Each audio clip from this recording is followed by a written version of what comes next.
কথা হচ্ছে এবারের নির্বাচন কিন্তু অন্য নির্বাচন থেকে টোটালি কি হবে, ব্যতিক্রম হবে। জাতীয় নির্বাচনের ভোট গণনা প্রক্রিয়াটা হবে অন্য বছর শুরু হয় কয়টা, 8টায়। আর আগের নির্বাচনে ভোট শুরু হয়েছে কয়টায়, 8টায় শুরু হয়েছে, 4টায় শেষ হয়েছে। মাঝখানে আবার দুপুরে লাঞ্চের বিরতি ছিল। কিন্তু এইবার নির্বাচনের ভোট শুরু হবে 7:30টায়, শেষ হবে 4:30টায়। শুরু হবে 7:30টায়, শেষ হবে 4:30টায়। কোনো বিরতি থাকবে না, কোনো লাঞ্চের কোনো বিরতি থাকবে না, নন স্টপ চলবে। 2 নাম্বার, ভোটে 2টি ব্যালট থাকবে। কয়টি ব্যালট? একটি হচ্ছে গণভোট, আর একটা হচ্ছে জাতীয় নির্বাচন। জাতীয় নির্বাচনের ব্যালট যেটা, সেটা হবে সাদা। জাতীয় নির্বাচনের ব্যালট হবে কি, সাদা। আর গণভোটের ব্যালট হবে কি, গোলাপি। আমরা এই 2টা পাবো, ব্যালট পাবো। আমরা সবাই গোলাপি ব্যালট যেটা পাবো সেটা কোথায় মারবো সিল? কোথায় মারবো? হচ্ছে জনগণের পক্ষে, আর না হচ্ছে মন্ত্রীদের পক্ষে। কথা কি বুঝতে পারছেন? হচ্ছে বাংলাদেশের পক্ষে, না হচ্ছে ইন্ডিয়ার পক্ষে। আমরা কোন দিকে থাকতে চাই?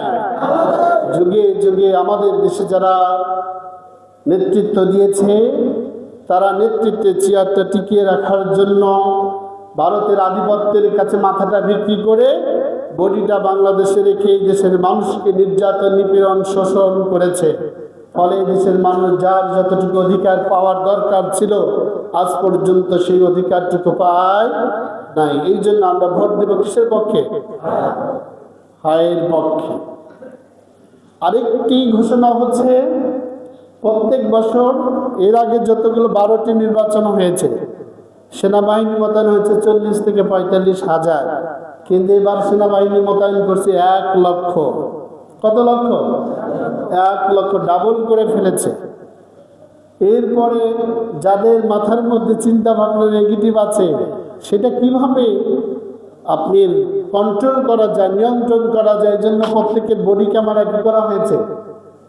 ইচ্ছা করলেই করতে পারবেন না। এক্সাম্পল, আমাদের মসজিদে গেটে একটা ক্যামেরা আছে, সিসি ক্যামেরা আছে না? এটা এখানে যে কোনো ক্রাইসিস মুহূর্তে যদি প্রশাসন আমাদের কাছে চায়, বলেন তো দিতে বাধ্য কি বাধ্য না? সুতরাং আমি দায়িত্বে আছি, আমার কাছে ক্যামেরা আছে, সামনে অকারেন্স হয়েছে, লুকানোর কোনো সুযোগ আছে? আর বাংলাদেশের সবাই তো এখন যাদের অ্যান্ড্রয়েড আছে প্রত্যেকে সাংবাদিক, প্রত্যেকে কি সাংবাদিক। এই জন্য আমরা কখনো ভোট কেন্দ্রে গিয়ে কোনো অতি উৎসাহী হয়ে নির্বাচন বিধি লঙ্ঘন করার চেষ্টা করব না। নেতার জায়গা থাকবে, আপনি জেলখানা পড়ে থাকবেন। এই জন্য এই বিষয়গুলো আমরা করব। অন্য বছরগুলোতে আমাদের স্লিপ দিত, এই যে ভোটের যে স্লিপটা দেয়, এবার কিন্তু সফটওয়্যারে দেবে। ওখানে যারা টেবিল নিয়ে বসবে তাদের কাছে আপনি যখন এনআইডি কার্ড নিয়ে যাবেন, জাতীয় পরিচয়পত্র যখন নিয়ে যাবেন, আপনার এনআইডি নাম্বার দিয়ে এবং আপনার জন্ম তারিখ দিয়ে সার্চ দিলে আপনার কি হবে, চলে আসবে, আপনি রিসিভ দেবে, আপনি যা ভোট দিবেন। এই জন্য এবার একটু অন্য বছর চাইতে এবার কি একটু ডিফারেন্ট আছে। আরেকটি ছোট্ট ইতিহাস বলে শেষ করবো, সময় শেষ। বিশ্বের এই এশিয়া উপমহাদেশ কয়েকটি রাষ্ট্র পরিবার কেন্দ্রিক রাজনৈতিক দল দিয়ে পরিচালিত হয়েছে। পাকিস্তান, ইন্ডিয়া, শ্রীলঙ্কা, বাংলাদেশ। তার মধ্যে পাকিস্তানে ছিল ভুট্টো পরিবার আর হচ্ছে নওয়াজ পরিবার। এই 2টা পরিবারতন্ত্র রাজনৈতিক দলই এখন কোথায়? ক্ষমতার বাহিরে। তারা এক সময় এখানে প্রভাব কাটিয়েছে। আমরা যদি ইন্ডিয়ার দিকে তাকাই, জওহরলাল, তারপরে কি রাজীব গান্ধী, ইন্দিরা গান্ধী, রাহুল গান্ধী, প্রিয়াঙ্কা গান্ধী, তারা কি ক্ষমতার ভিতরে না ক্ষমতার বাইরে? জনগণ আর এই পরিবারতন্ত্র চায় না, আছে।